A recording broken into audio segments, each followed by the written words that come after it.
Olá, sétimo ano, tudo bem com vocês?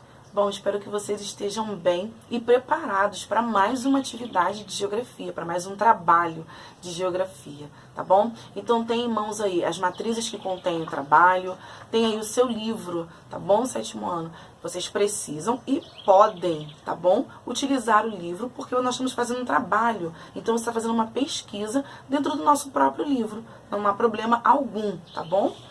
Então, de posse do seu livro, das atividades de trabalho de geografia, o seu estojo, assista um pequeno vídeo para servir de inspiração para mais esse momento importante que nós estamos vivendo, que é mais um bimestre que se finda, né?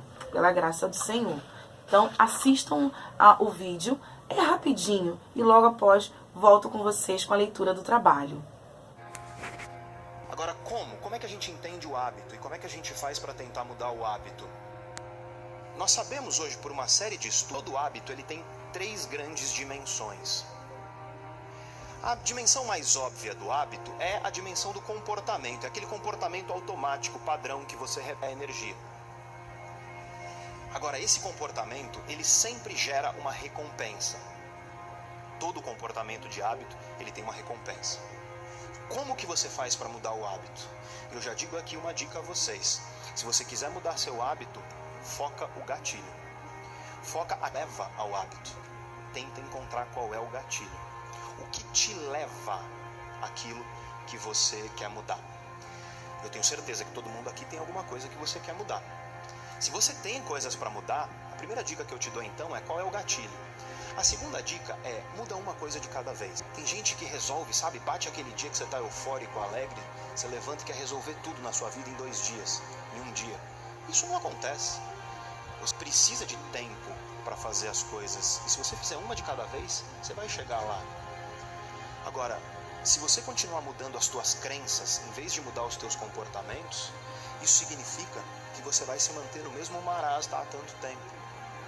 A minha dica a vocês então é, adicione um novo comportamento e lute para que esse comportamento se torne um hábito.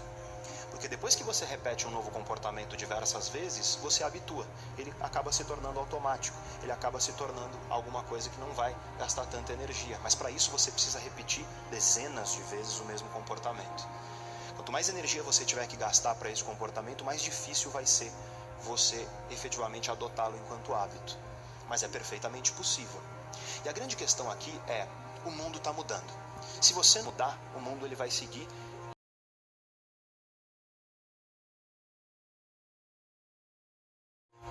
Para pensar nas coisas que estão sob o seu controle. Se você pega o universo inteiro, o seu controle é quase nada. Parece então que a gente é insignificante nesse sentido. E até somos. Mas existe algo que você pode controlar. Seu comportamento. Isso você controla. Está apontando para o mundo e dizendo que a culpa é do mundo, a culpa é do chefe, a culpa é do mercado, etc. Para de se preocupar tanto com aquilo que está fora do teu controle. Mas o mundo não muda com crença. O mundo muda com ações. Se você não agir, você nunca vai mudar. É muito fácil você acreditar que semana que vem você vai fazer. Difícil é você dar o primeiro passo agora. No entanto, a gente pode controlar sim alguma coisinha nele que é o nosso comportamento. Você tem a possibilidade de fazer diferente, você tem a possibilidade de crescer, de se desenvolver, você tem a possibilidade de fazer diferente do que você está fazendo agora. E fazer diferente significa acompanhar um mundo que está em constante mudança, significa inovar, significa parar de achar que o mundo que tem que mudar em vez de você. Porque, volto a falar, você não tem controle sobre o mundo, você tem controle sobre você. Então, em vez de arrumar culpados, a minha proposta aqui para você hoje, assuma as rédeas da sua vida. Tem gente que vive no banco de passageiro como se estivesse tomando um táxi e a vida vai sendo levada. Eu prefiro, honestamente, assumir a responsabilidade sobre a mudança, sobre a vida, para quê? Para que daqui a algumas décadas, quando você estiver lá na frente, velhinho, você olhe para trás e você não tenha um sentimento de arrependimento, do tipo, ter feito aquilo.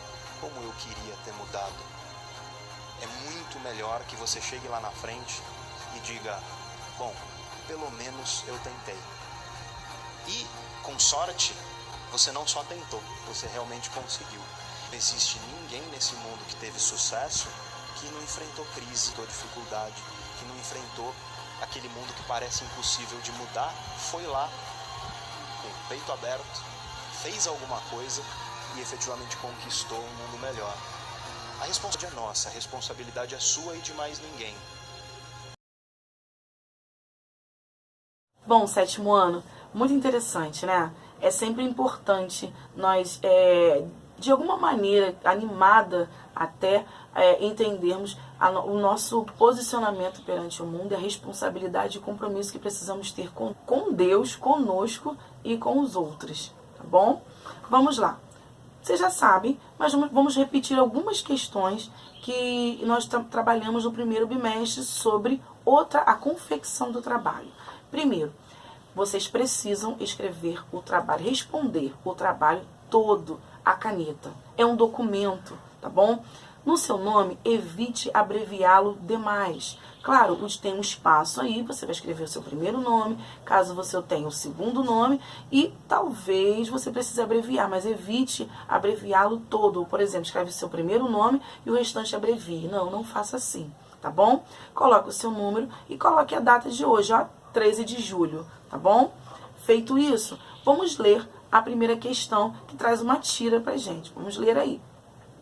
A professora diz: quer fazer uma pergunta, Calvin? Calvin responde: sim. Quem me garante que a educação que eu estou recebendo está me preparando adequadamente para o mercado de trabalho?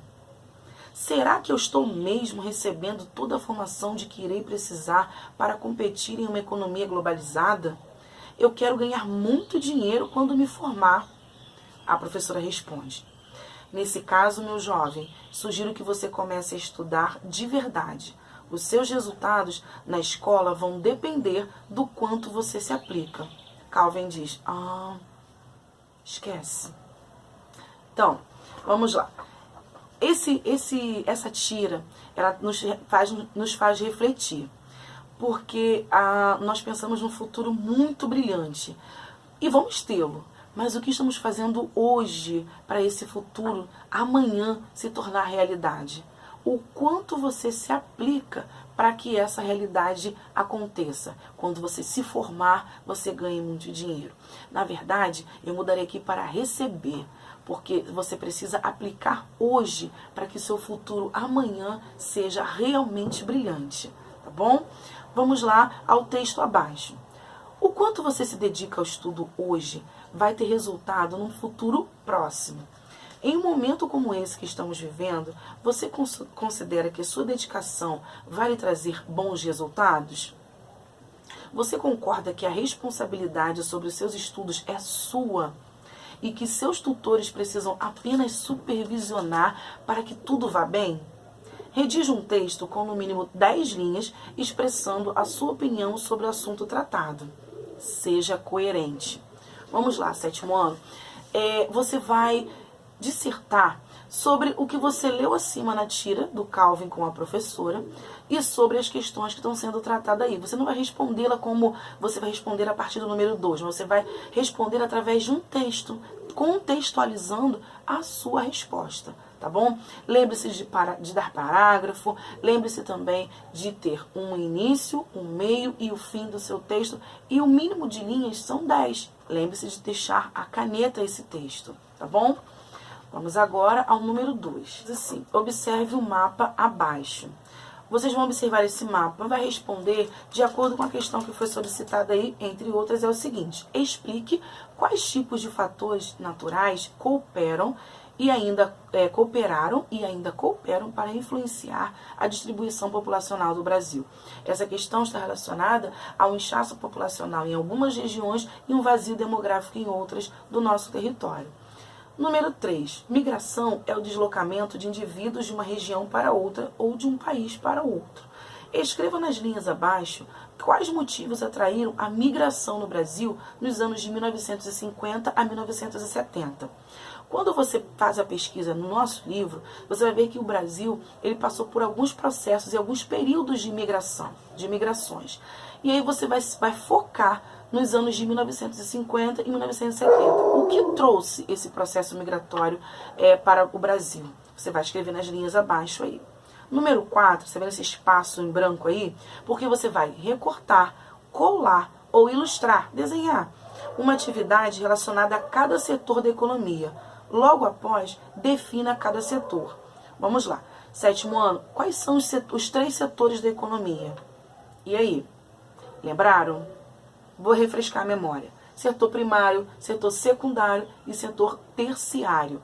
Você vai pesquisar sobre o que define, o que representa cada um desses 3 setores e vai ilustrar, tá? Através do desenho, através do recorte e cole, mas é necessário que você ilustre, ok? A pontuação dessa questão vai estar completa se você realizá-la por completo. Você precisa colar ou ilustrar através de desenhos, como eu já disse, e definir cada setor, ok? O número 5 é uma interpretação de uma pirâmide etária do Brasil de projeção. Percebam o ano aí, o ano de 2060, ou seja, é uma pirâmide etária com projeção para 2060. É como vai ficar, é uma base de como pode ficar a pirâmide etária brasileira.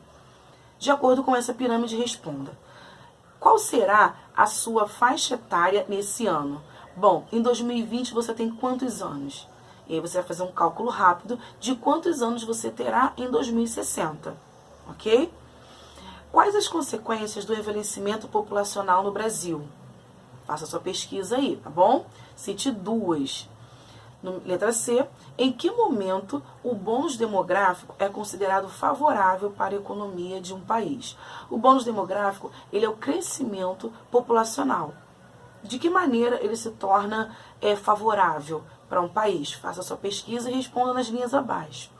O número 6 traz uma ilustração de uma jovem que consumiu, digamos aí, uma barrinha de cereal, vamos imaginar que essa caixinha seja isso, e uma maçã.